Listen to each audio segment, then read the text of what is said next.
están todos. Entonces, ahí lo matan. Diana salió también hace rato. Sí, Diana estaba adolescente. Lo que pasa es que esta semana le puse mucha tarea porque ellas tienen que terminar la tesis. Yo dije, no me han entregado nada, necesito comer. No, eso es falso, y acá estoy. Yo sabía, pero quería saber a qué hora venía. Mira, Diana ya me entregó. Muy bueno, perfecto, pero si es posible extender un día más o 2 días más la entrega. El argumento mío es que ahorita el domingo es el día de la familia, entonces el domingo pues prácticamente no. Pero sí hay el día de los zapatos, el día de los cordones, el día de la iglesia, el día de la... De hecho, estamos 2 hojas dentro de atrás, claro. O sea, yo no dejé la semana pasada. Entonces ya lo vimos. Y de hecho, solo ahora cuando empezamos a divertirnos, porque los que de verdad son un poco más exigentes.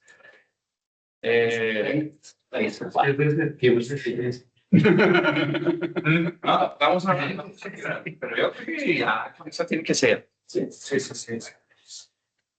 Okay, so let's talk about fun. State space models. So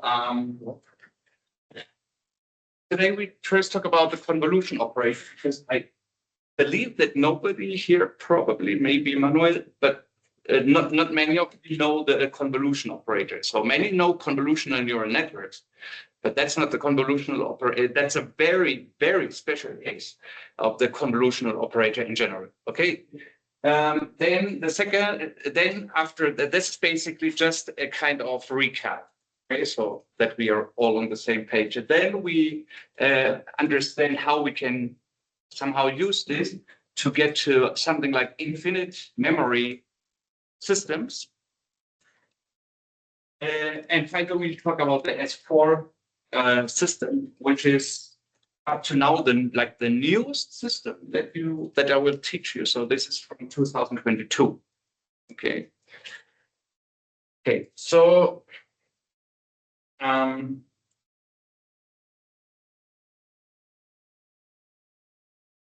I don't have context slide really, but after all, what we'll do today is to develop an alternative to recurrent layers for transformers. So we will talk about like sequence encoding. Okay, so that's we want an alternative to RNNs, LSTM, groups, and transformers, and later we will see why we want that. But let's first have a small recap. So the old-fashioned definition of a convolution is this here. So you have 2 functions, real value, from dr to dr, and a convolution is defined as a function that also goes from dr to dr. And at some point t, what you do is that you go from minus infinity to plus infinity with some variable tau, which you use as an input for f. Okay? So you could compute f of tau from all possible values of all possible values of tau, and then you multiply this with the value of g of t minus tau. So when I first saw this, that was, I think, after my PhD. For some of you, just for curiosity. So after I finished my PhD, I started studying math. Undergraduate.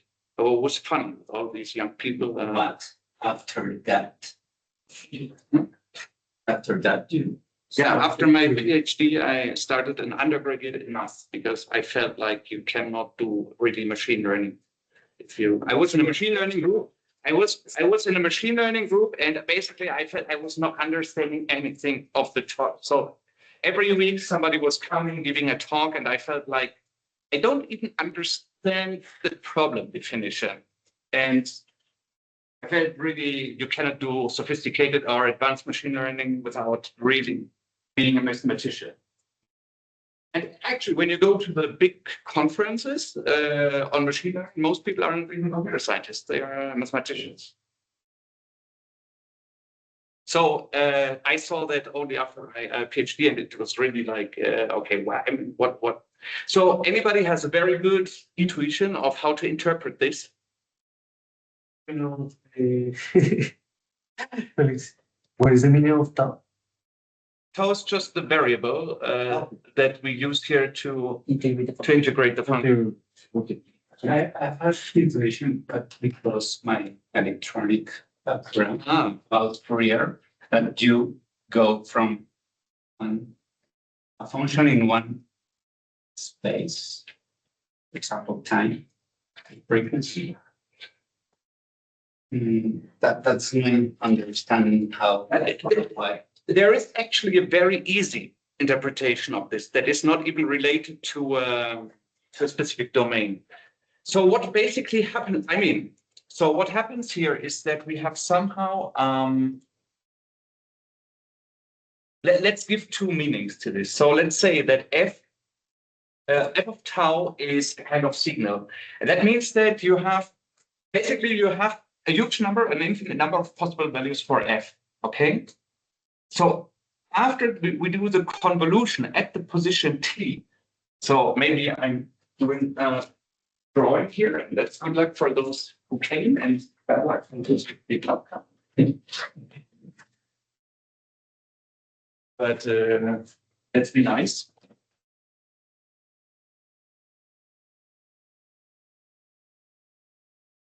Big brother. So let's say you have two functions that live in the space, and now I want to know what is the value of the convolution here at this point.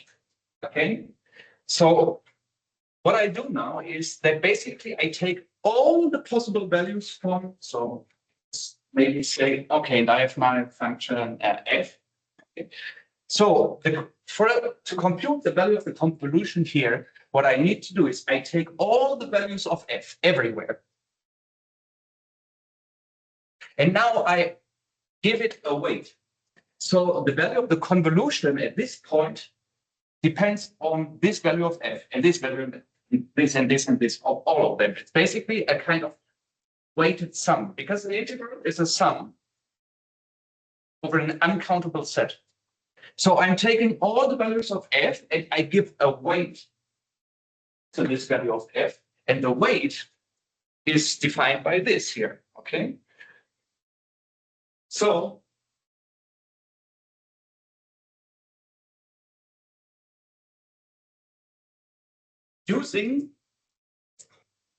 so I have a function g, and basically what I do is I center it around t. Okay, this subtraction there does a centering around t. So I could have on this axis here. So I have two meanings here a bit. It's that big crazy. Okay, so I have tau and t both somehow here on this. This depends a bit on what I want to show. So if I center g around t, I could have something like this. Maybe something like Gaussian. Okay. So what I want with this is that the points of f that are closer to t are more important for the value of the convolution at that point. Okay, so if I use as a function g this here, then basically points tau that are very far away from t will not be important. So when I multiply f with this and this converges to 0, I will not consider them. Okay, so we can think a bit of g as a function that tells us how important is a value of tau depending on its sign distance to t. Okay? Yeah, tau is a kind of delay. Maybe? Delay? No. How? Oh. Yeah, because we have the t minus tau. So that sounds like we are in English. Yeah, delay the signal. No? Maybe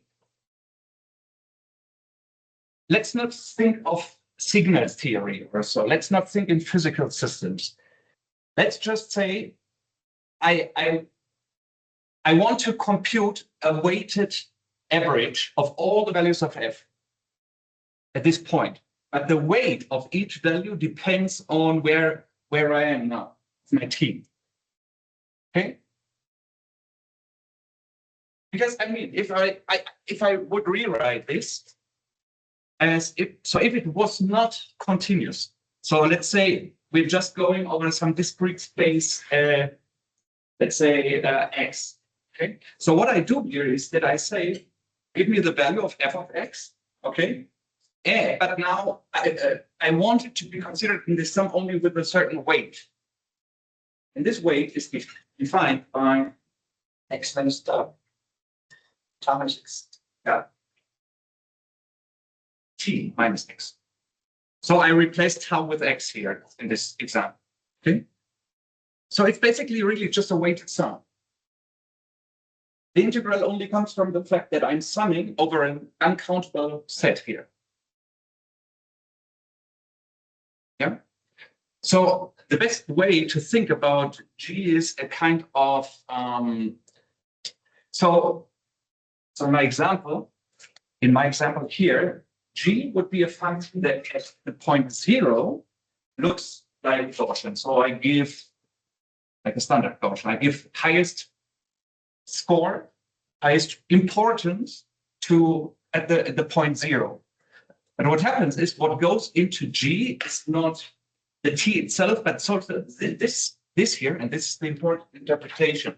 I mean, what is t minus x? This is basically the signed distance of x to t.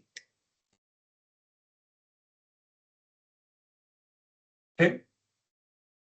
So it means like if there is no distance between x and t, so if x is equal to t, so I'm now looking at a value that is super close to t, then this distance is small, close to 0, and then I'm within G, I'm somewhere near this point here. Okay.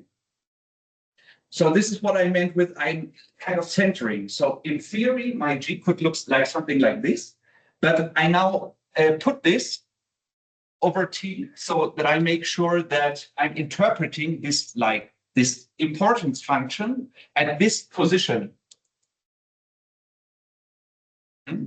So this is where I want to compute the convolution. Okay, and then for each possible value of f, I take the value and I multiply it with the weight assigned by G. This is a very common concept that is also used in kernel density estimation, for example. Okay.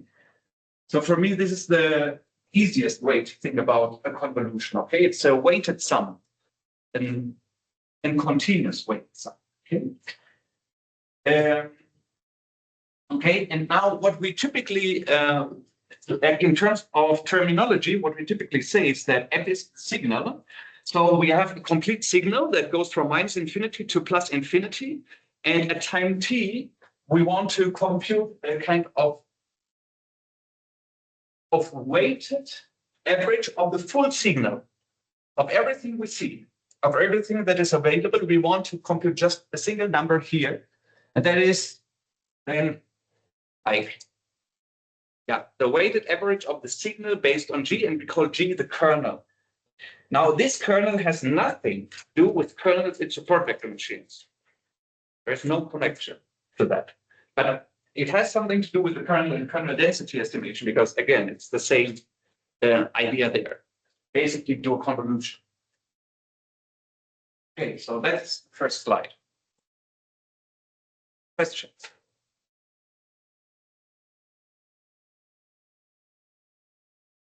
I will also explain in 10 minutes.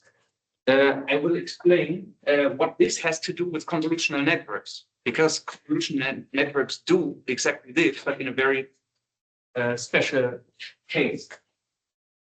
Okay, now one thing to make life easier is, so what is not so nice is an integral that goes from minus infinity to plus infinity. Okay, sorry, I have an example first here. So Actually, I wanted to do this first. So let's say that we are looking at the sine function. So the sine function, oh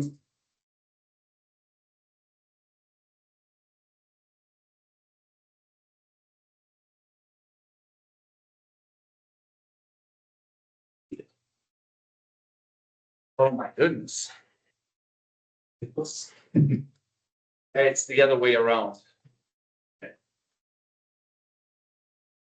So that's a bit nasty here. Okay, but what I want to do here is I want to convolve the sine function with the cosine. Okay. So what happens? But okay, so what happens now? I wanted to, I don't understand because I changed that. Maybe it's a caching problem in the LaTeX code. Not sure. Okay, but so I have the so here I have the blue one is the standard cosine. Okay, so here I have the so at an input of 0, I have a value of 1.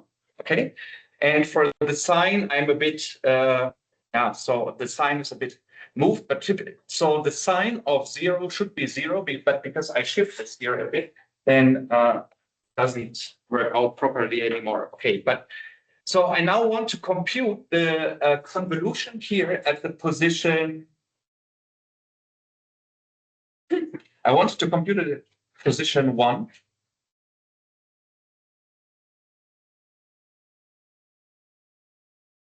But this is not so correct. Yeah, no, okay, it's correct. It's just like I wanted to do it the other way around. Okay, so what happens is the signal is now, so here it's inverted. Okay, so the signal is now here G and not F. Okay, so what I need to do is I take now the blue curve at every point here and multiply it with the orange curve. Because the orange curve is already shifted. Okay, so I'm looking at the convolution at this point here. Okay. And the sine of 0 is 0. But since I moved this here, so I'm centering around 1, I have now that the sine, the rolled sine is now 0 at 1. So this is why I have a 0 here. Okay. So convolution is now I take for every point here on this axis, I take the blue curve times the orange curve. For every point, and then that gives me the this gives me the red curve. Okay, the red curve is the product of both curves at each point, and then of this I want the integral, the area under the curve. That's the convolution. So convolution is I take the two curves, multiply them, and then I compute the area under this curve, and this in my case gives me a value of 2.683. Yeah. This is the convolution at one position. So if we go to this figure here, so again, we have the blue and the orange curve. So sine and cosine. And what we did was we compute the convolution of these two curves only at this point here at 1. And as we see, this is 2.68. So this is here the result that we computed. But in theory, now for every point here, I have to do such a figure. So for an infinite number of points, I have to do this other figure where I do the convolution or the pointwise multiplication of each of them, and then the result will be the green curve. This is why I chose a different color here. So the value of the green curve here is the area under a red curve in the other figure. But I have a different red curve for each p. Good. Okay, so that's like one example we can. Oh, frame title here. Okay, so now let's look a bit at some modifications that we can have in the convolution. So the first modification is that we often say that we do not go from -infinity to +infinity, but we say that at least one of these functions, typically the signal, but also the kernel are not defined in the negative area. Okay. So if I say that f is not defined in the negative area, then that just means I have some starting point in time, for example. Makes sense. Okay. And if g is not defined in the negative place, basically means that, so if g is not defined in the negative place, means that tau can be bigger than t. And that means that I cannot look into the future. Okay, so there are like two different interpretations of this here. But in the end, if one of the two is true, either f is not defined in the negative values, or I cannot look into the future, then anyway, one of these two will be 0 for negative tau. And then I basically can just say the whole integral is then defined only from 0 to infinity. Okay. Okay. So if the second case also is often said like or is being referred to as f and g being causal, meaning so it's a bit like the causal mask in a transformer. Okay. So because if g is not defined for negative values, if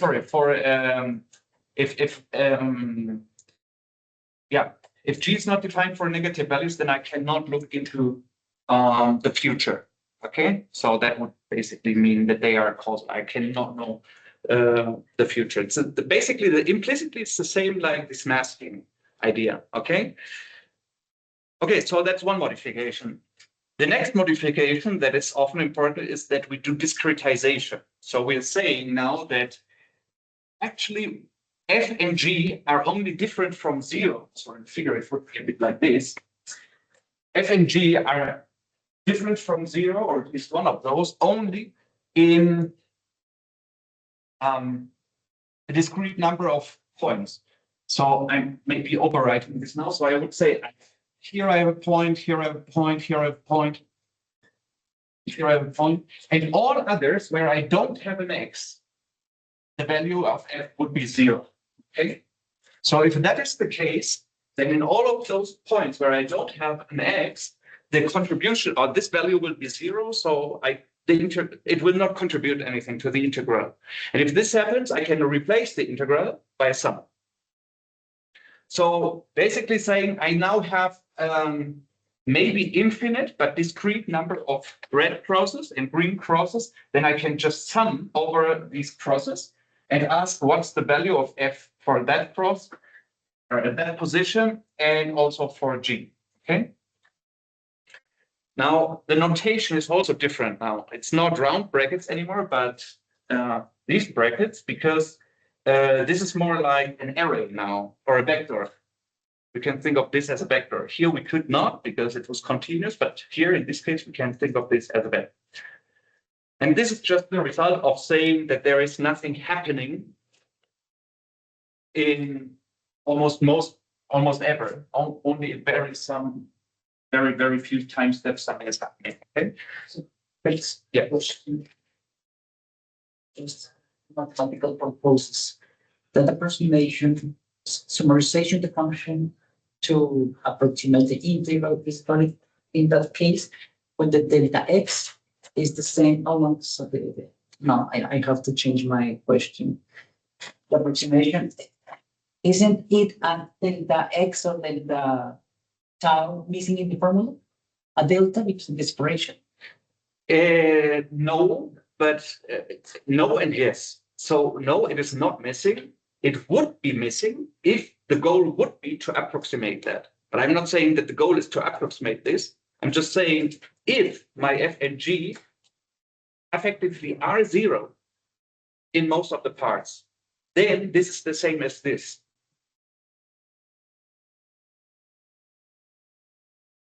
But the point is that they will not be 0. They will be maybe something else. And then you need the delta and we come to the delta. So you won't be disappointed. Okay. So here I'm not saying that we are approximating this. I'm just saying this simplifies to this under this assumption. Okay. And here in this, we don't even need that the distance. So in my figure, it's the distances are always the same, but I don't need this. Could also be like this. This would be still balanced. So I don't need, for this, I don't need that the distances are equal. We will use this in a bit, but it's not really necessary for the discrete view. Okay. So next one. Then here's now the connection to convolutional networks. So in convolutional networks, I'm basically doing this. I have a discretization. I have a discrete convolution, and it's not only discrete, but it's even finite. So I will say for G, I have only k different values. For example, I have one value here, one value here, and one value here. That would be in a convolutional network, be a kernel of length 3. As I look at what's happening right now, what happened in the last time step and in the time step before that. And everything else will be set to 0 within G. Now, if I do this, then I say, okay, here my k is 3. Okay, so I have kind of weight vector. And here I can say, for this, I will put, okay, so maybe I don't want the crosses here at the 0. So maybe I put them here, here, and here. So that's my weight number 1. That's weight 2, and that's weight 3. Okay. And thereby I say how important is it? So typically, maybe one would expect that the weight here is the most important one, but that's not necessarily so. Okay. So then I say, only if I get values for z that are negative, that means I'm on the left or at most at t, but I'm not on the right of t. Only if I get a value that is negative, I will have something different from 0. Okay? And I will have, oh. Okay, so actually here I should put not an interval, but discrete values, minus k plus 1, and so on until 0. Okay. So what this means is basically just that. For my kernel, I use these 3 values in this order. It's a bit, what is confusing here is that we have so many negations. Okay. But what happens is that we implicitly do a kind of flip of the weights, because in the standard convolution, we would here, for example, multiply the value of the red value first with the value of g equals 0. But in convolutions, you have this kind of convention in convolutional networks. I mean, in convolutional networks, you have this convention that you have a filter, and the filter starts with weight W1, then weight W2, and weight W3. So it's a kind of inversed. Yeah. In the standard convolutional notation, it would be this would be W3, this would be W2, and that would be W1. But it's, after all, it's just a conventional naming. It's not really the math that changes. But just to say that, because we had a class on deep learning where we saw convolutional networks with weights, and then these weights here exactly populate. These weights populate my kernel in exactly this way. And if I define my kernel function g exactly in this way, then I see that after all, my convolutional kernel in the convolutional network, my CNN is nothing else than a standard convolution, mathematically well defined. But it's a very special case because we are saying that we are discrete and we are having only a very limited number, namely k different values for g that are different from 0. Yeah? So it's a very, very special convolution. And obviously a very limited convolution, and this is precisely the reason why today we do something bigger. So in the convolutional network, then you have this definition here. So at, for example, at pixel n, or at time step, or if you have a time series, for this is a 1-bit convolution. So in a time series, then after at position n, I will take my original signal at position n, if m is equal to 0, so at this, and will multiply it with the weight with the first weight in my vector. And then I go one step back and multiply it with the next one and so on. Okay, so this is what we do in a convolutional network by default. But today we want to do something more complex, and we will see in a bit why we want to do something. Okay, so that was a quick introduction or recap of convolutions. Can you go to the slide before?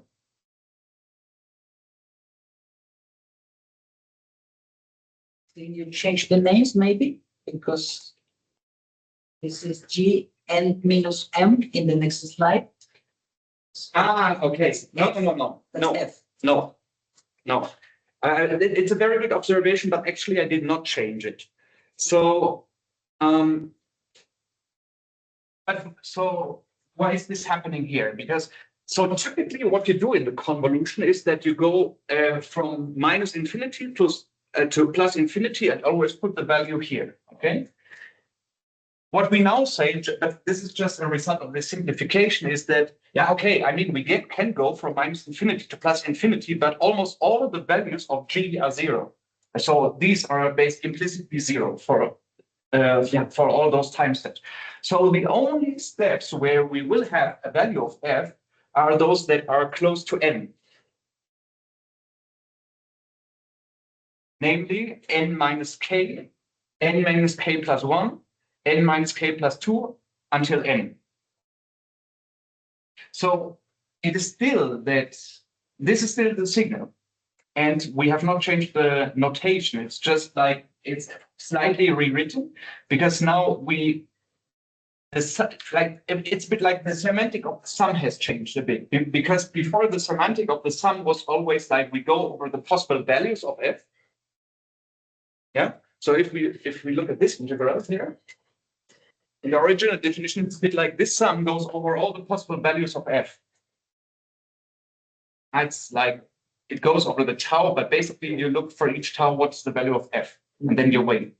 And now we changed a bit the semantics of the sum, and we only look, okay, we know that the G will be 0 for everything that is far away from T. So we look in the integral only what is close to T, or how far away are we from the T. So K, here tau is basically the input for my signal function. And in this other representation, in this here, this index here, which is a bit the tau, is now not the input, but the deviation from the center point I'm interested in. But it's only a kind of F. In F. So N is what before was the T. This is the center point where I'm interested in. And now instead of running over all the possible input values here, I only ask for the input values that are close to N, because for the others, this multiplication will be 0 anyway. So this is the point. Okay, but I don't want to be deeper on that, but I think it's not F n minus 1M, but G n minus M. No. And that's F. Yeah, it is F. But it doesn't sound like yeah, I know. I completely understand you. So the confusion is that before you had this difference term, you had it in the G. So before you had G of T minus tau, and the T is now the N, and the tau is now the M. Yes. So this looks like this should be the G. Yeah, exactly. Yeah, but it is not. It is still, this is the signal, and this is the G, this is the G, and this is here.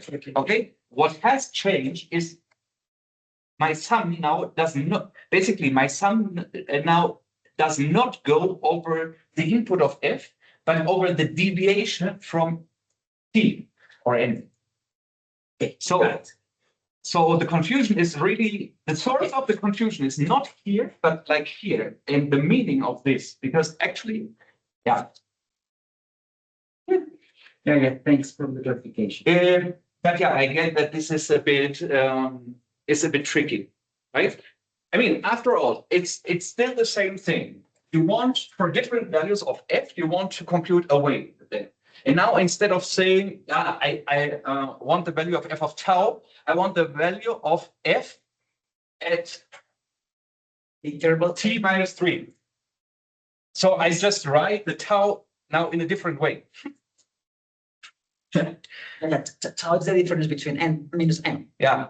So in the original definition, you directly say, I want the value of f here. And in this view, you say, I want the value of f relative to t. Near t. Mm. Okay. Yeah, relative to t. Yeah. Yeah, and typically near. Yeah. Yeah. Okay. So, yeah, so you already see that this is going to be fun. Now, why is this important?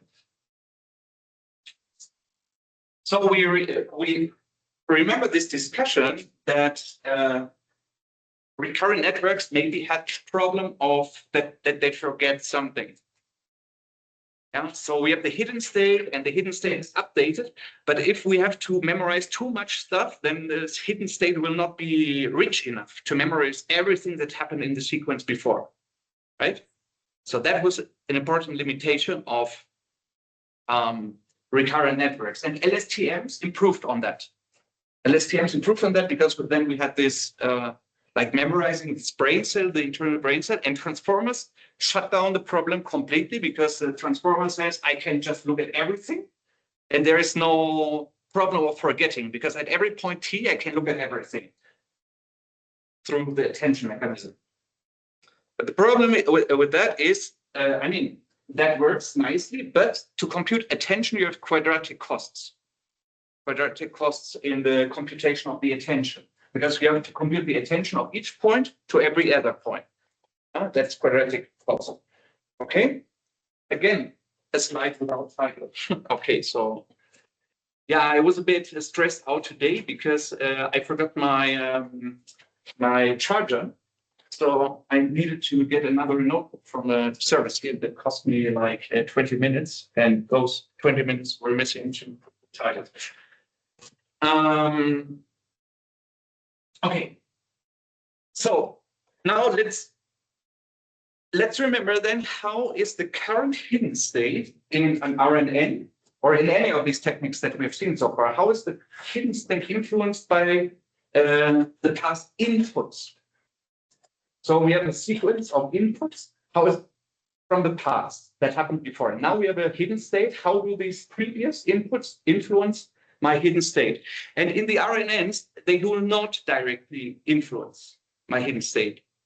I have the information of the previous inputs only through the former hidden state, only through t-1. Because by definition, so let's quickly recall, because it's good to practice, because that could be a nice question also for the. So in a recurrent network, we have the definition that depended on the superscript here.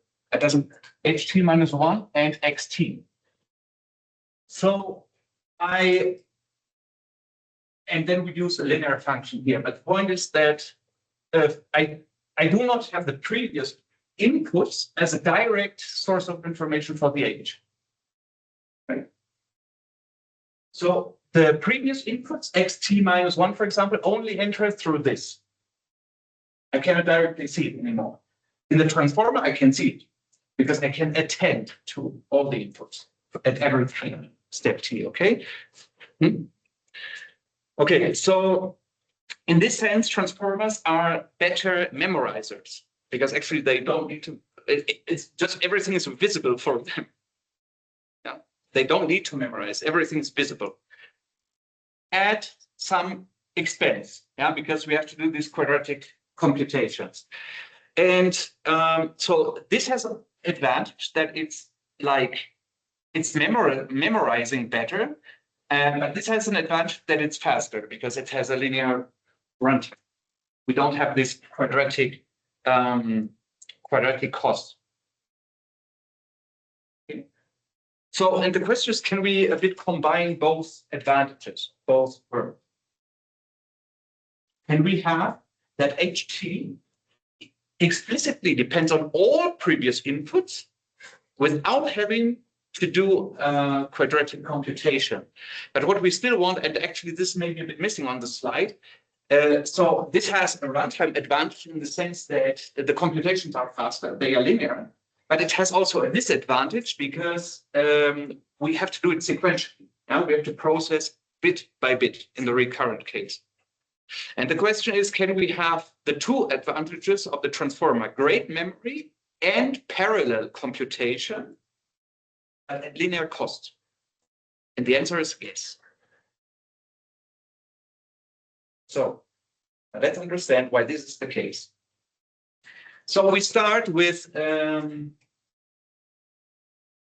so who does not know about differential equations? Okay. I didn't learn about differential equations as a computer scientist. To be honest, Felix, this is the first time I see a that equation here in the course. Yeah. This year. That's a familiar question. It's the first time that you are here for me. Yeah. I thought a lot of you when I prepared the class. So Thank you very much. So I hope I can make you happy today. A lot of physical systems can be described through differential equations. So what you say is you have an equation that does not tell you immediately what's the value of x at some time, because that's difficult sometimes. But what you have, what you know is what is the change in that variable over time. So you have an equation that says my change in x at time t can be described by this here. So the formula does not tell you what is the value of x at that time, but what is the change of x at that time. Okay, so that's what a differential equation does. And this is called an ordinary differential equation because we do not have partial dependencies between different variables, and in this case it's even linear. So we only say we have only one variable, and we describe that this change is linear based on its current value. So here we have the current value, and somehow this current value is multiplied with something with a linear matrix. And in addition, we have the inputs. Now the confusion here could now be a bit, let's erase the notation of h and x and so on, because here for this part now, I adopt the standard notation in these systems. So in these systems, x is not the input, but now x is the hidden variable. So x is now what before was the h. So x is my internal state, so to say. Yeah, clear? And u is the input. So u is what before was the x, and x is what before was the h. So I'm not doing it to confuse you. I'm doing it because in the paper where they developed this, and basically every article you read about this, the description will always be like this. Okay, so I found it easier to just leave it like this because then one can easier understand the article when you read it. So x is the hidden state, u is the input, and y is the output. Okay, and a, b, c are learner mechanisms. Actually, you typically also have that the output can directly depend on the input here, but this can be left. In fact, it's not even worth discussing because we will only be focusing on this, not even on the y. It's just to say that this is a common way how you describe these kind of dynamic systems. When you have an output variable y, but we will not even invest in that. We only look at the first equation, the differential equation that tells us change of x is a linear system that, so the change of x at time t is linearly depends on the current value of x at that time and the current input. So far, so good? Like a composition. Now, the point is, so I have this description, but is there also a description for x of t? So if I have a system of differential equations, can I also get an equation for x itself? That's a difficult question in general, and the general answer is no. So this is a very amazing property of differential equations, that you can describe the property through such a formula, but there is no way to have a closed formula for x of t. And there are many differential equations that describe a real system, but there is no way to describe the value of x of t in a closed form. Now, for this simple system, there is a way to do it, at least in mathematical closed form. And for this simple system, we will not show it here because it's already complicated enough, but you can prove that the closed form solution for x, this is called the solution. So for x of t, we get this expression here. Okay. So this is called the solution for this differential equation. Okay. Now, what do we notice about this solution? Two things should. Well, one should be obvious after what we just saw, and the other is maybe not so obvious, but is equally or even more important. So what's the interesting part here?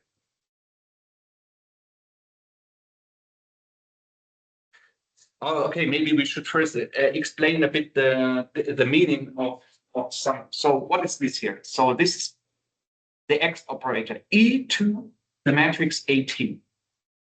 So A and B are matrices, right? So E to the AT. Now, you could what does it even mean if I take E to the potential of a matrix? So I understand what is E to the 5. That's a number. But what does it mean to take E to a matrix? Because this here is T times the matrix A. So every element in A will be multiplied with T, right? So what does that even mean? So the definition of that is, I don't even want to write it down, but actually this here is a series. It's an infinite, this here is an infinite sum that will sum up multiple Taylor expansion. Yeah, it's exactly. This here is the Taylor expansion of the matrix A. Right. So it's an infinite series that converges towards a single matrix. Okay. So, and there is also no closed form to mathematical form to compute this. So you have to approximate this matrix. Yeah. Okay. So this is the E, and it also appears here. So but this is not the important part. So we somehow see that to know the value of x at time t, we need to know the value of x in the beginning. And once we have this, then we can multiply this with this result of this Taylor expansion. This does not depend on x. This is just some number that depends on t. Matrix that depends on t. And the interesting part then comes here. So here we have an integral that goes from 0 to t. And then we have also an e to the a, but not now at, but a times t minus tau. Then we have a multiplication with the matrix B. And then we have the signal at time tau. Yeah, because U is the input signal at time tau. Now what do we see here now is, so you already said 1, 2. Oh. It seems like a G convolution of its EA minus T. And the function, Correct. it's the UT, so the input. Yeah, exactly. So this here is the convolution, okay? Where this here is my signal, F. and this here is my kernel. Because this here, and the important thing is that this here only depends, this does not depend on the t itself or the tau, but it depends on the difference, on the signed difference between t and tau. Okay, so this is my kernel, this is a signal, so this is a convolution. And the other property, and that is now even more important, is that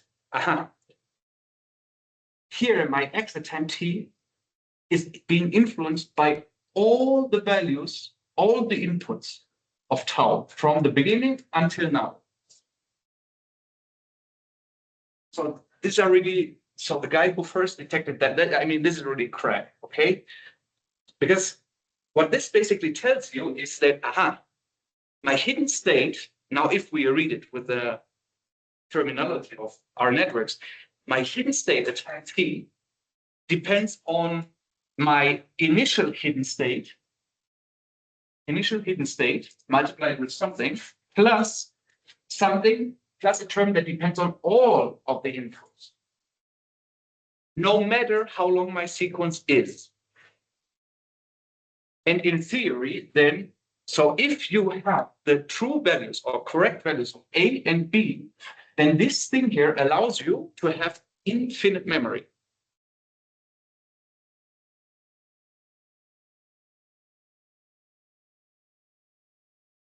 Yeah? Of course, only if the system that you want to memorize follows this scheme.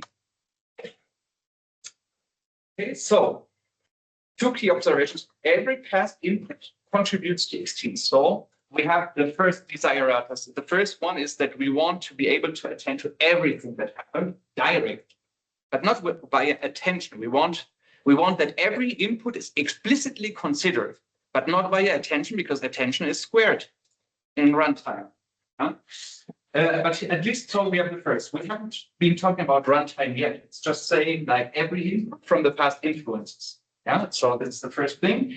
And why will that be useful? Or because this looks terrible at the beginning, but when we see, okay, but wait, this is a convolution, and maybe we have a way to compute this. Because after all, I mean, one idea would be, I need to compute my hidden state. So the question is, how do I compute my new hidden state from previous hidden states? And if I just have this formula, that looks terribly bad. Okay, so the question, I somehow want to get to an expression where xt can be computed from xt minus 1 and some operations. But this is not, we are not there yet. But the convolution idea will help to bring us there. Yeah. Okay. Okay, and okay, but that's just a comment. So as you said, this here is the kernel, and what I want to have is that again, the farther away I get from 0 here. So the farther away my tau is from t, the less important the influence should be. So if my tau is close to 0, I want that. If my tau is close to 0 or is 0, then I have AT.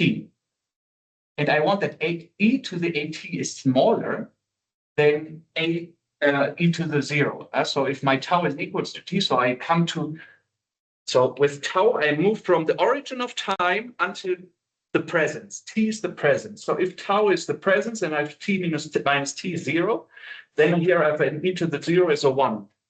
So somehow, if I want that for tau equals 0, I have smaller values, then I need a specific property here for this. So, and the property of A is that it needs negative real eigenvalues, because if these here have negative eigenvalues, then e to that thing will be something smaller than 1. Yeah. But we will later make sure that this is the case. Okay, that's one part of the cool stuff here. But so this is just a remark to say we have some, let's say, requirements to make sure that this will be something useful, so that the kernel really focuses on the presence. Here's something that helped me understand this a bit better, to understand a bit the connections. So I have a hidden state at different points of time. I have a hidden state at different points of time. Initially, it's x of 0, okay? And now the formula tells me that, like, at point t2, it depends on this guy here. So that's the first connection. So it depends on x0, and then it depends on the use, on the other inputs over time, okay?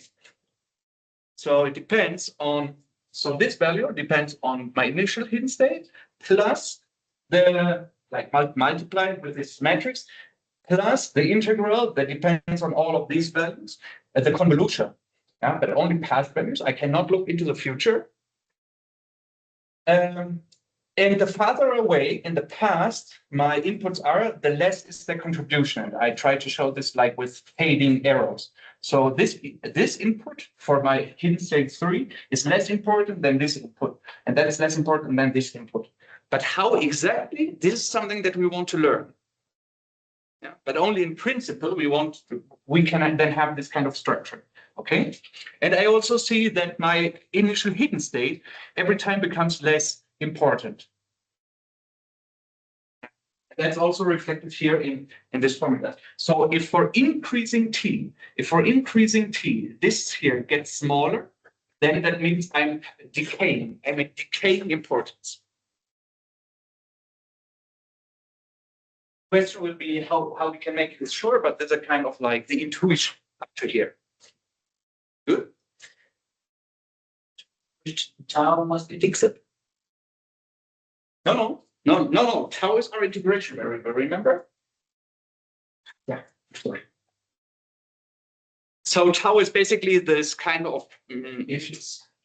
Integration by itself. Yeah, right. It's a bit like this. You have a kind of window, and tau is saying, where in the window do you look right now?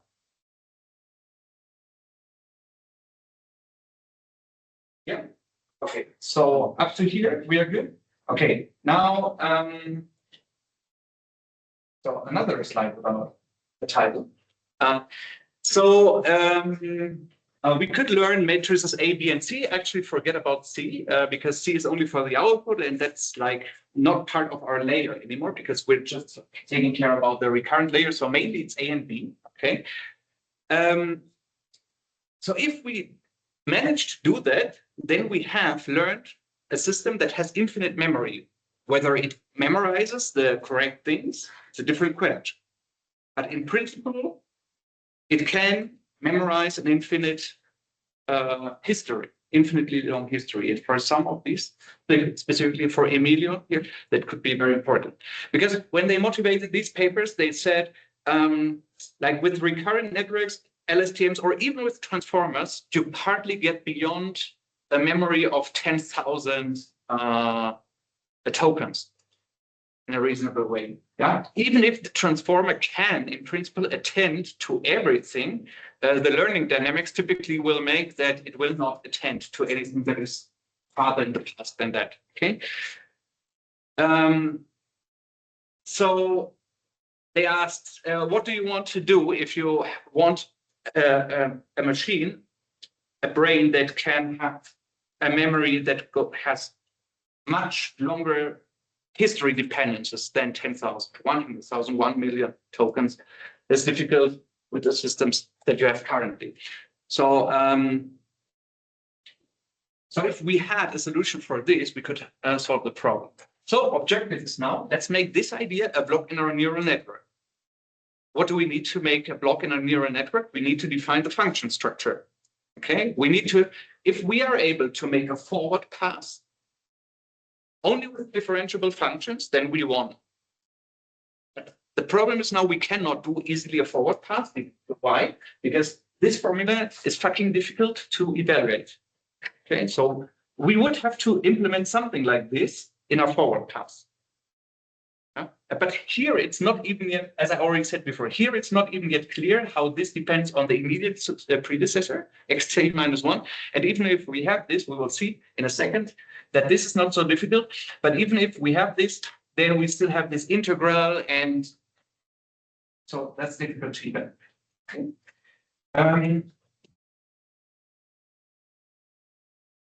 Yeah, I think that probably we have to go split up the class. The session. I mean, I will continue now. I'm just having doubts that I can get through it in time, but let's see. So the problem is that, I mean, we cannot, there are actually several problems. So first of all, we do not have continuous inputs in a neural network. We have a discrete sequence of inputs. So that's first thing. Because you put in a tensor or something, that's a discrete thing. That's not a continuous input U.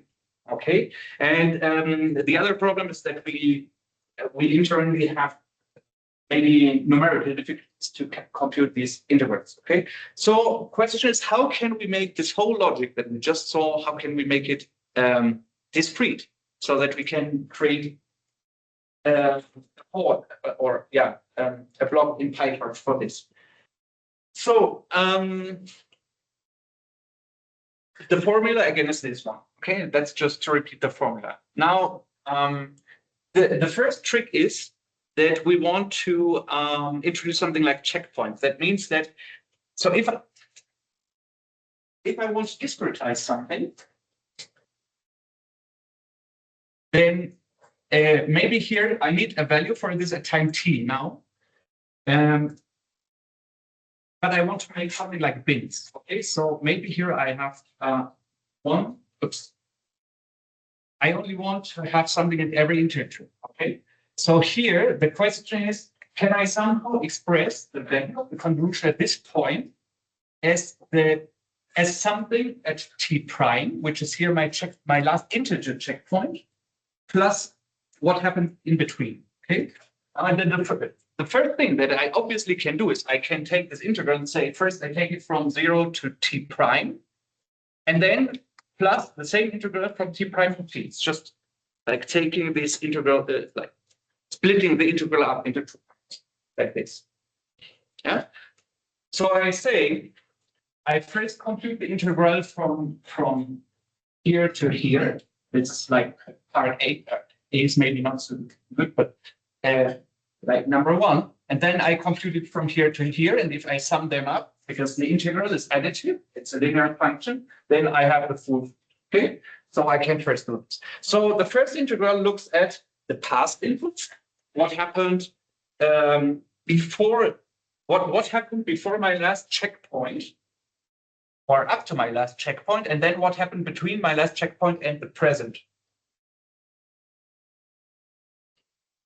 Yeah, good. And then what I can do here for this first integral, I have to quickly look for this myself now. Okay, so this guy here. Oh, no, wait. What's happening here?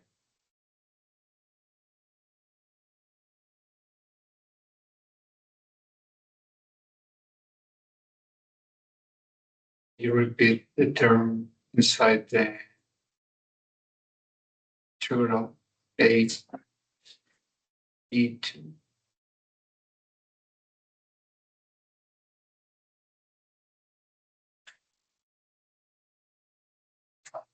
Check this right before the class. I mean, the only difference here is really this t prime.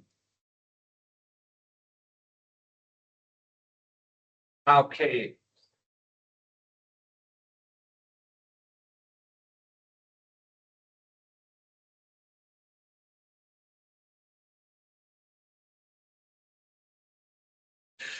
Yeah. Of course. So, so here I can have this decomposition. So the only thing I say is basically, so here I have the difference from now to tau for all these taus from here to here. Okay. So my t is here. Here's my t prime. Okay, and I need the difference from this to tau, and the tau goes from 0 to t prime. Right. The tau goes from 0 to t prime.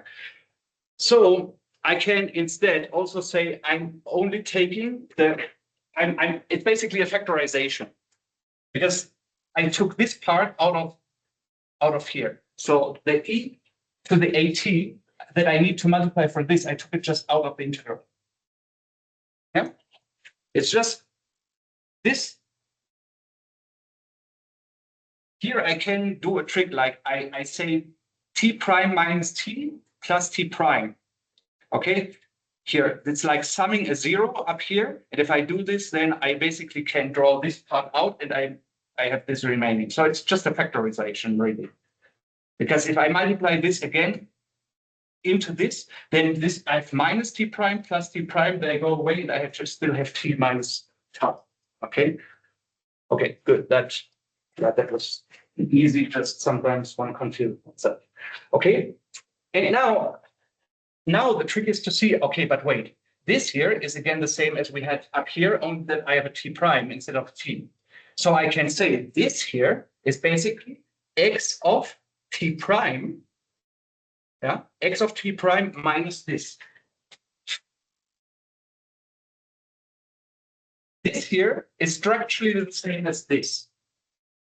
And this here is xt minus dht. So I replace this here with this, saying this here is the same as xt prime minus e at prime x0. Okay, so what do we gain? Okay, so this would be the value for the integral in the middle. Okay, so we can replace the integral in the middle just by this expression. So new formulation would be my hidden state at time t is this first part. Okay, but now I take advantage that, okay, wait, I have this e to the a t minus t prime. This is really a bit horrible to have all these terms all the time. But after all, I can factorize this part here, okay, and say I don't need the initial part anymore because I replaced this initial part and I only stay with this, and I'm only left then with my new input integral, okay, only with this part.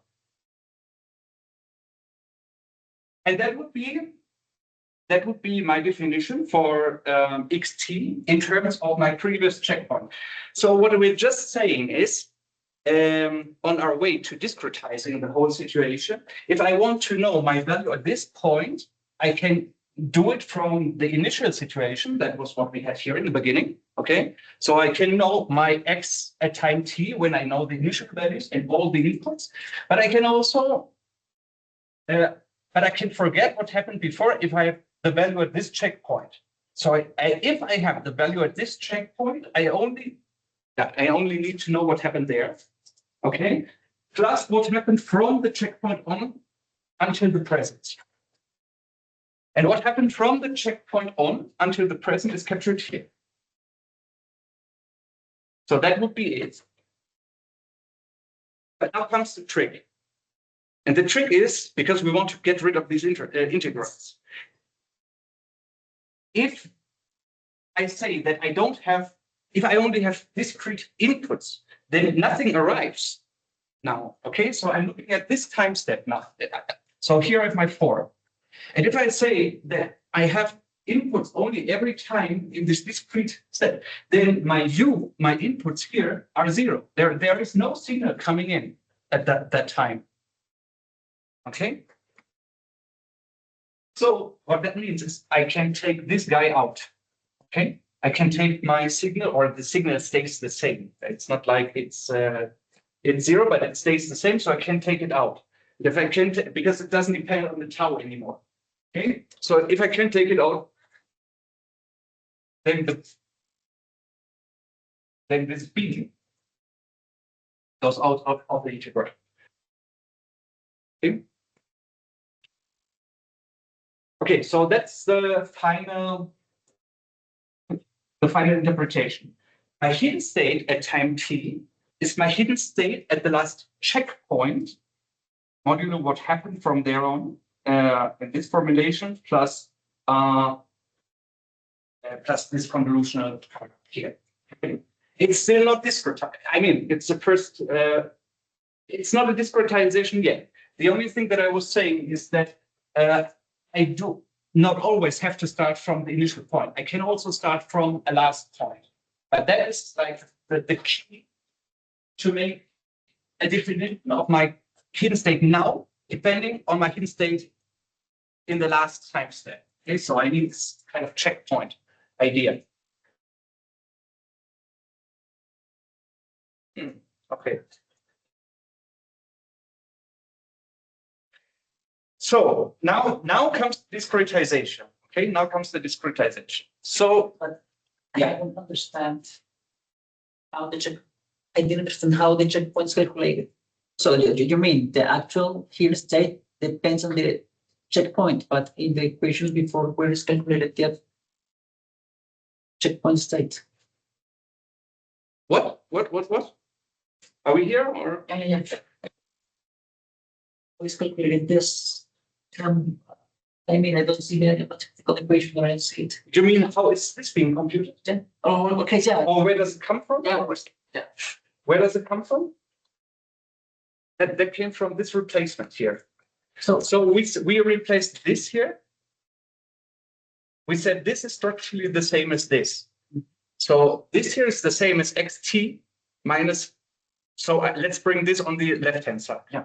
If we do this, then you can replace this integral. I mean, this is structurally the same as this, only that we have t prime instead of t, right? So if we bring this on the left-hand side and instead of t, we write t prime, then we replace this here by this. So this is left-hand side minus this.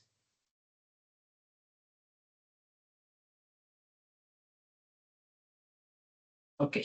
Yeah, And make sense? yeah. I mean, after all, it's just a way of rewriting this. Instead of expressing my hidden state as a function of everything that happened from the beginning, I write it as what happened since the last checkpoint t prime. Actually, this checkpoint t prime could be anything. It doesn't have to be an integer number, but we want it to be an integer number now when we disproduct.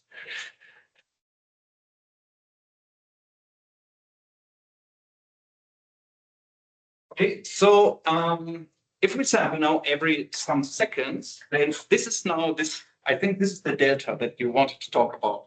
Okay, so delta is now like my time lapse that I have between two measurements, for example.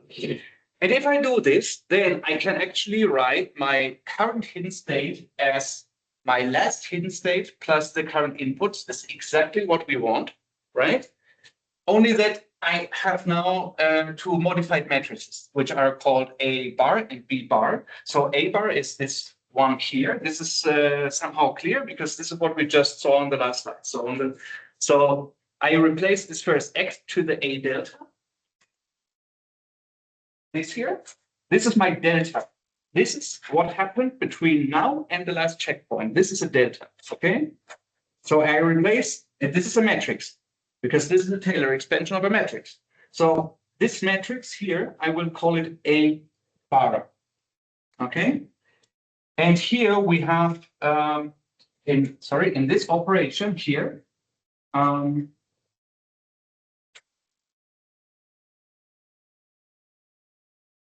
are the use? I think I missed the use bit on the way here. From here to here, I dropped the use. But here I have the convolution operator, and the convolution operator in this case also gives me a set of matrices that I have to sum up, and then summarizing these matrices of this convolution here, we will, and multiplying with B, we will denote it as B bar. So if we summarize, then we see there are maybe matrices A bar and B bar, so that we can express the new hidden state in terms of the previous hidden state plus the current inputs. This formula is really the key for this whole approach.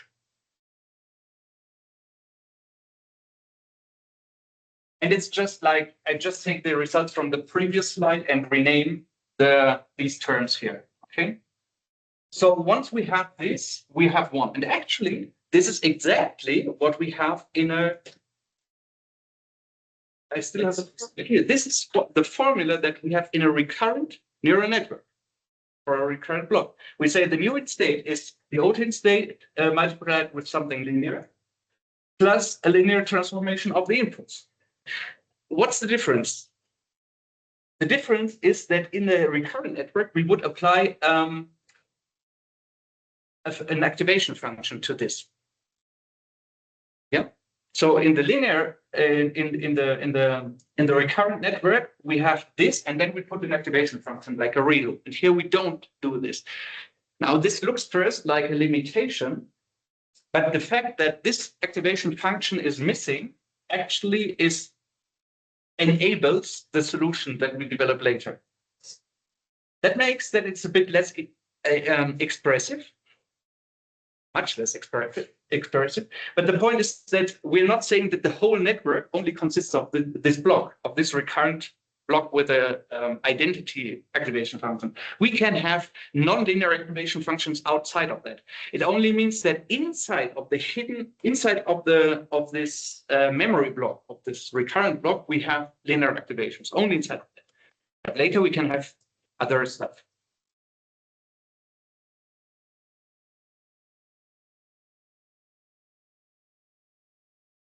Okay.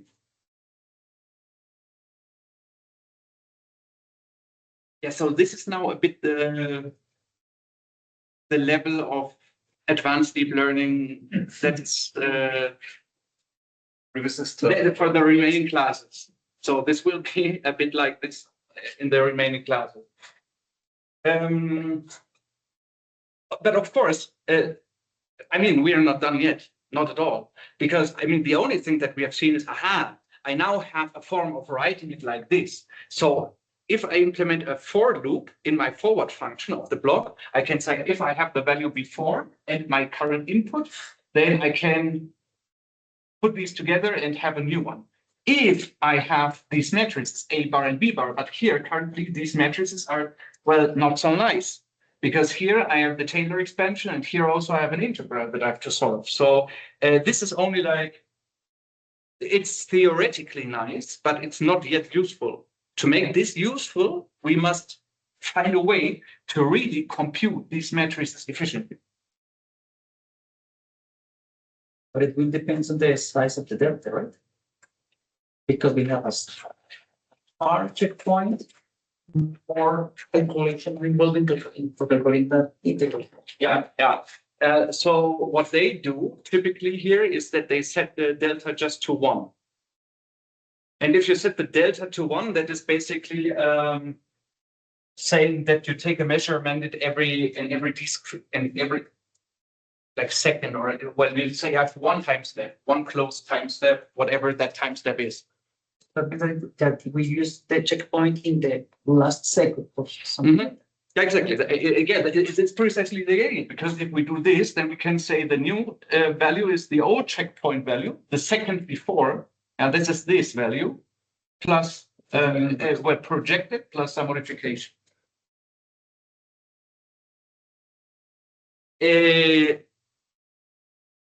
Let's see. Let's do one more thing, maybe, because I'm not gonna get through it until the end. But let's keep a bit like. So this idea generally is called the state space approach. I don't really understand why it's called like this. Honestly, I think it has historical reasons. Because these are the states, but it's not more or less a state space than a standard recurrent transformation or so. Maybe I can help on that. That the control relations, the linear differential equations, are in control theory to express how a system is States of the control theory. So that's how the X are the state, the actual state of the system. Yeah. You would say, yeah, this I understand. What I don't understand why in this context they also call it like this, because all the other recurrent models could also represent states, hidden states. So it's a bit like, I don't know, but okay. So this is why the recurrent model didn't come from the idea of differential equations. So yeah, word that but they also model a state of a system somehow. Only that the motivation doesn't come from differential equations. Yeah, and that particular linear formulation is called state space. From control theory, maybe they call from their name. Yeah, probably. So these are state space models. Now the point is that let's call now this A bar that we saw before the A bar exact, and for B bar we have the same here. Okay, so these are the two matrices that we would have to compute if we want to do it exact. Okay, now the problem is that this is expensive, so this is more or less expensive, yeah, so Taylor expansion, okay, but solving like this integral or approximating this integral is, and it can be numerically unstable, okay, so, so what do we do?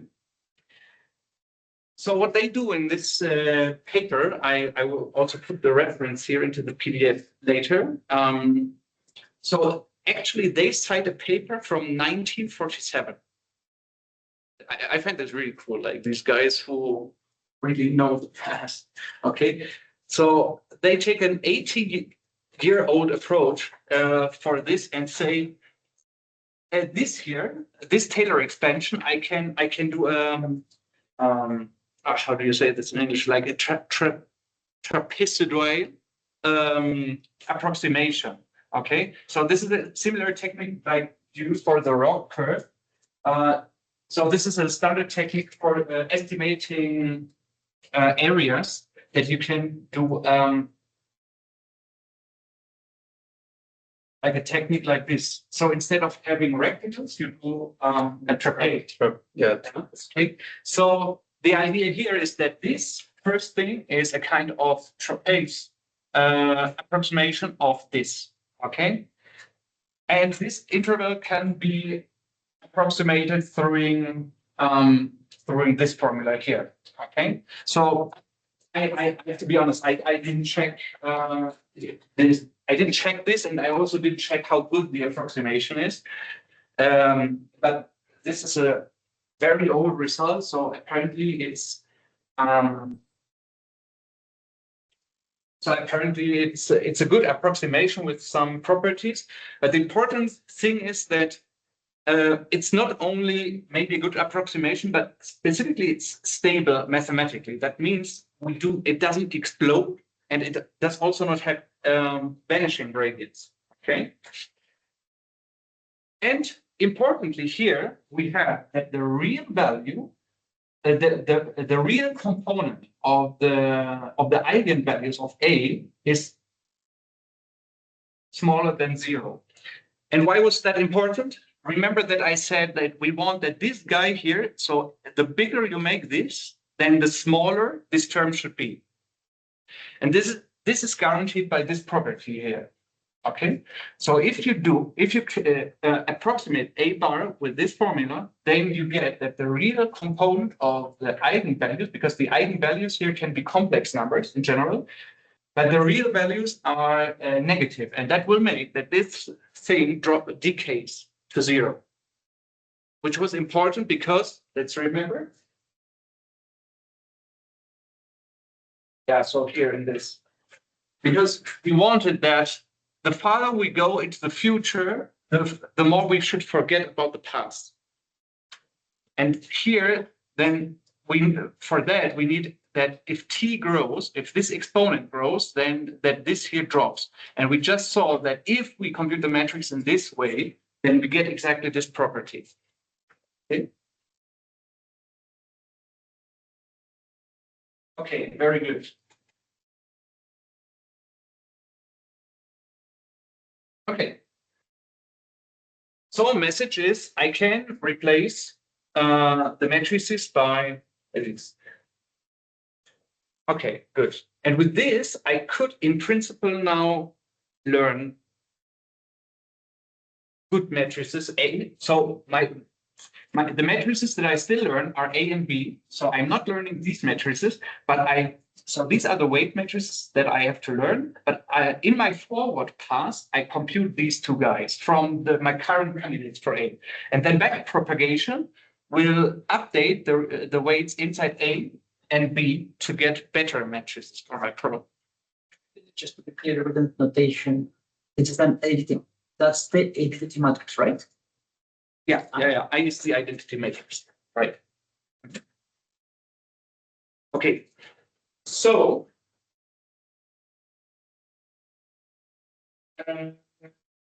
now I think we're gonna make. Okay, maybe this. I think it's even better. Yeah, it's so let's make this one and then we make a cut and next week we discuss a bit the optimizations. So formula was this one. My new hidden state is the old hidden state times this matrix A bar that we've defined now, plus the input signal, the current input signal, times the B that we have defined the previous way. Now let's unroll this. So if this formula is like this, then xk can also be expressed. Maybe let's do it on the board to make this clearer.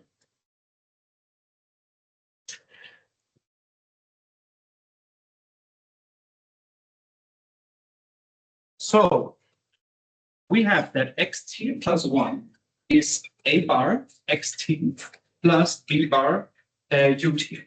Now for this, I can plug in the same formula again, okay, recursively. So I have a bar, and now I plug this in, and then I have a bar times x what?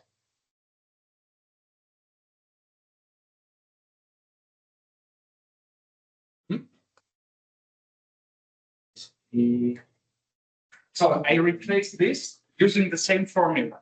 So, but now I have on the left side, I don't have t plus 1, but t.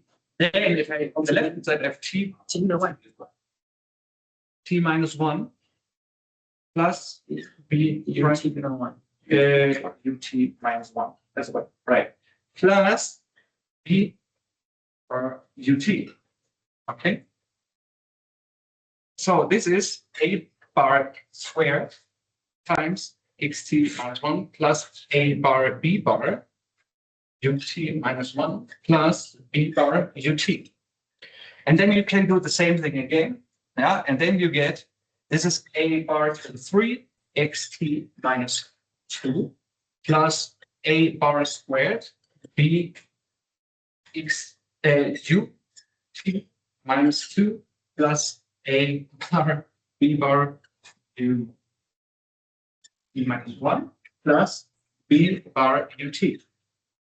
Okay.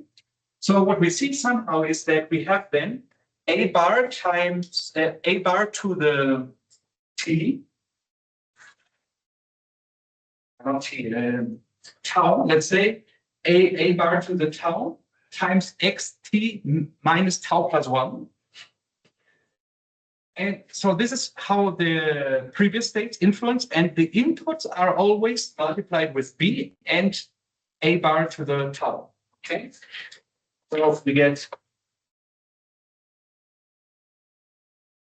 get this this idea. Okay, so they don't do it for arbitrary k, but like for k t equals 1, 2, 3. So we get this idea. Okay, so when we sum this up into a smart formula or into a simple formula, we get this here. So we get that in general, xk is a bar to the k. So this is what we have here, right? So a bar to the k times my initial state. And then I have here this summation where I always have some multiple or some exponentiation of a bar times b bar times the input signal at that specific point. And then we see, oh, this is actually a convolution, a discrete convolution. I mean, it didn't happen by chance. Of course, we constructed it like this before, but then we see, okay, after all, it's really like my new initial state is my new hidden state is the initial hidden state multiplied with this with a k exponential of this matrix A, and then I have to bake in the previous inputs in this way, okay? And what they do is this matrix here, they give it a special name. So this here is called the kernel, the convolutional kernel, okay? Because we convolve here. Here we convolve the input signals with this kernel. Okay, so far so good.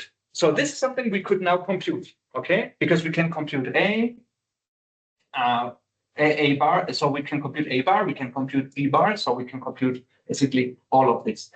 So in principle, with this, we could now train a network in PyTorch.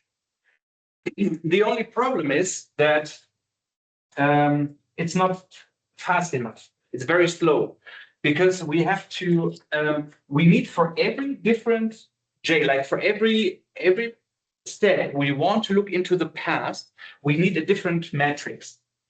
Because this matrix is different for each J, because we need different exponentials for this A bar, okay? So this is very inefficient. Imagine that you want to look 10,000 steps into the past, and that's the whole point here, because we're talking about long range. Because if it's not long range, then use LSTM or use transformers. So the whole point here is that we have long range. So what happens if you have long range and you have, let's say, 100,000 steps that you want to look back, then you need 100,000 matrices. Back. So mathematically nice. And that was like a bit the point that was reached until 2021. And then they came with their paper and said, we found a way how you can basically compute all of these simultaneously super fast. And that's for next week. Yeah, 2 weeks. Yeah, later. Yeah, so that's the teaser.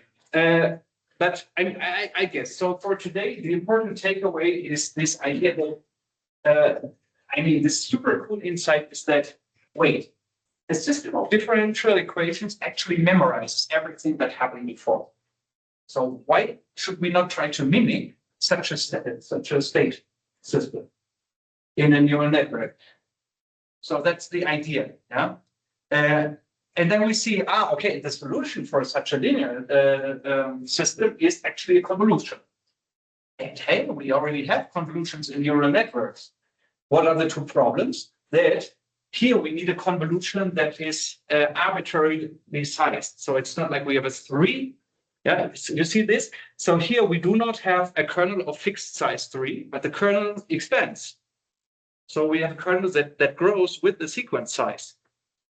And this is because we want to look back at everything that happened, right? So that is something that we do not have in standard convolutional networks. And the other thing is that these differential equations are continuous systems. So in order to get even here, we needed to have this discretization step, which we successfully did today. So having arrived here, it's a neat idea. From here on, it's only computational optimization. But not conceptually, we're already done. But unfortunately, if we leave it like this, we cannot use it. So what we have to do to make it usable is to make it computationally more effective. And actually, it's not difficult, but I think everybody's saturated already. So let's move it to next week, and maybe then next week we cover 2 different topics. To close this and do something else as well. But yeah, so that's the rough story. Cool. Yeah.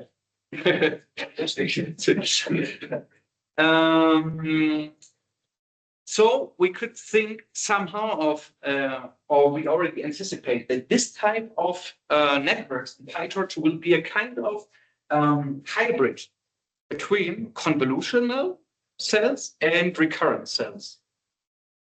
So what we get from the recurrent cells is that we have, we can process and in principle look at arbitrarily sized sequences and have everything from the past covered, only that the recurrent cells do not have direct access anymore to the past inputs. That's something that we fix here. And by fixing this, we basically get something like a convolutional cell, but without having a fixed window size.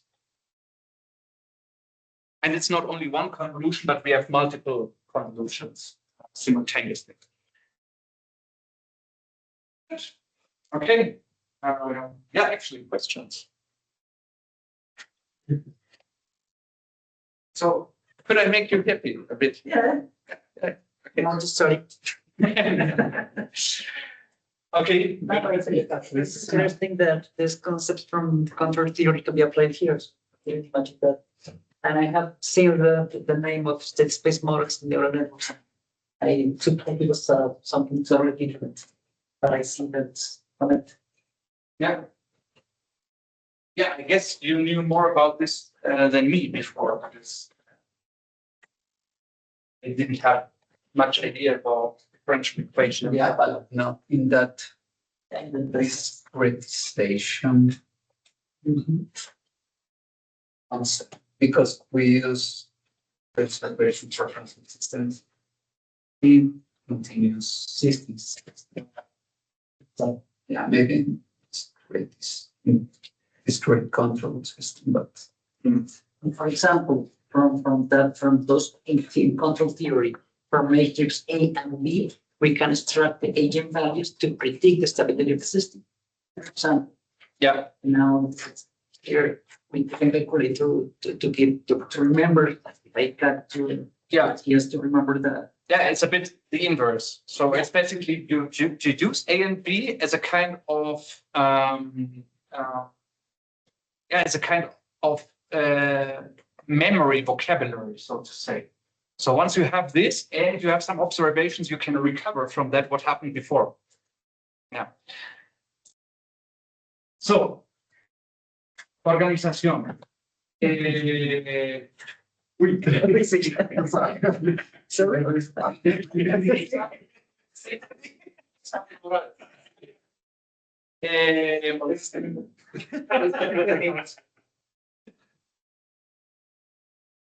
Yo estoy pensando de pronto viajar en la última semana de noviembre.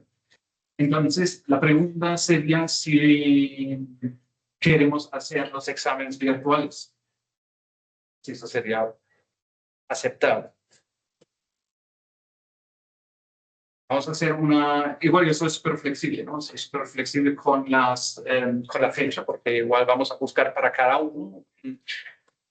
La pregunta casi es más, entonces, la idea la última vez fue que entonces la última clase que ya no entra a los exámenes la hacemos la última semana de noviembre, pero si no estoy aquí la tendríamos que correr a la primera de diciembre, si podríamos hacer eso. Pero como igual no influye al examen, pues sí. pues sí, también no hay problema. Y la evaluación, pues, Creo que estamos acá en la universidad, pues nos queda fácil. De repente quién da un espacio presencial y quienes no puedan venir, pues es mejor. pero el tema si yo no estoy aquí en esta semana de noviembre, entonces tendríamos que hacer los exámenes virtuales. O la otra hacerla el lunes, sí, el lunes 2 o 3 de diciembre, no me acuerdo cuál día está aquí. Sería un poco esto, o sea, los que quieren virtual nos buscamos cualquier espacio en esta última semana de noviembre, y los que serían presencial tendrían que ser después, o sea, el lunes de diciembre. Pero el caso está hecho que... Sí, pero tiene que ser el lunes porque yo tengo que reportar las notas el lunes en la noche. Y antes, Pero si todavía, o sea, si el viernes tenemos clase, entonces sería muy... Sí. Es primero. Para mí sería ideal, pero Wilson necesita reportar las notas y me dijo que lo tiene que hacer en esa semana, que sigue hasta el lunes todavía bien. El tema es que yo creo que no puedo hacerlos todos el lunes. O sea, aunque perdemos un par de personas, entonces... Bueno, 50 todos y... Pero eso es el examen. Entonces, claro, simplemente, si quieren, escríbanme en Teams como prefieren. O sea, si quieren venir y hacerlo presencial, sería el lunes. O si es virtual, en cualquier momento de la semana de Ok. en realidad, yo no tengo preferencias porque inclusive si hacemos todos el lunes, entonces todo el tiempo. sí, es todo el día haciendo exámenes, pero yo lo hago.